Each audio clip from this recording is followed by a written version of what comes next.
Hello, আসসালামু আলাইকুম everyone. Pink pearl by Zinia থেকে আমি জিনিয়া আবারও আমার একটি ব্লগ নিয়ে চলে আসলাম। আজকে আমি আপনাদের সাথে আমাদের মালদ্বীপস ট্যুরে আমরা কোন রিসর্টে থেকেছিলাম, আমাদের বিচ ভিলাটা কি টাইপ ছিল এবং আমাদের কস্ট কত পড়েছিল, আজকে আমি সব আপনাদের সাথে শেয়ার করব। আমরা মাহফুশিতে ফার্স্টে 3 দিন থেকেছিলাম। মাহফুশি থেকে তারপরে আমরা স্পিড বোটে করে এই রিসর্টটিতে চলে আসি।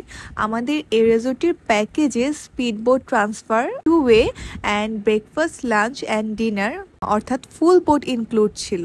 আমাদের রিসর্টটির নাম ছিল কোকোবুধু হিতি রিসর্ট। এটি আমরা booking.com এর মাধ্যমে বুক করেছিলাম। আমরা এই রিসর্টটিতে 2 দিন ছিলাম। একদিন ছিলাম আমরা বিচ ভিলায় অ্যান্ড একদিন ছিলাম আমরা ওয়াটার ভিলায়। এই বিচ ভিলাটিতে আমাদের টোটাল কস্ট পড়েছিল 1,60,000 এর মতো ফর 1 নাইট। যেহেতু আমরা ঈদ ভ্যাকেশনে গিয়েছিলাম, এই সময় অনেক রাশ থাকে অ্যান্ড রুম পাওয়া একটু টাফ হয়ে যায়, তাই এই সময় একটু প্রাইসগুলো কম্পারেটিভলি বেশি থাকে। আপনারা যদি অফ সিজনে মালদ্বীপস যাওয়ার প্ল্যান করে থাকেন এবং রুমগুলো অনেক আগে থেকে বুক করে রাখেন, তাহলে প্রাইসটি আরও কম পেতে পারেন। আমরা প্রায় 1 মাস আগে আমাদের রুমগুলো বুক করেছিলাম, যেহেতু আমরা আমাদের ফ্যামিলি নিয়ে গিয়েছিলাম অ্যান্ড আমাদের 2টো বিচ ভিলা অ্যান্ড 2টো ওয়াটার ভিলা লেগেছে। আমাদের রুমটির নাম ছিল হানিমুন বিচ ভিলা। এই যে আপনারা ভিডিওতে দেখতে পাচ্ছেন, ঢুকে এই যে বিশাল বড় বাথটাব, মেইনলি এটার জন্যই আমাদের এই রুমটা বুক করা।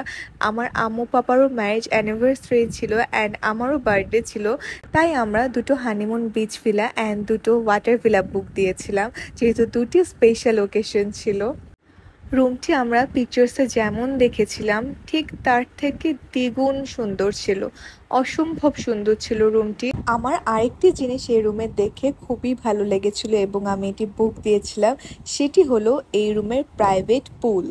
এই পুলটি অনেক সুন্দর ছিল, পুলের সাথে একটি বেড টাইপ ছিল।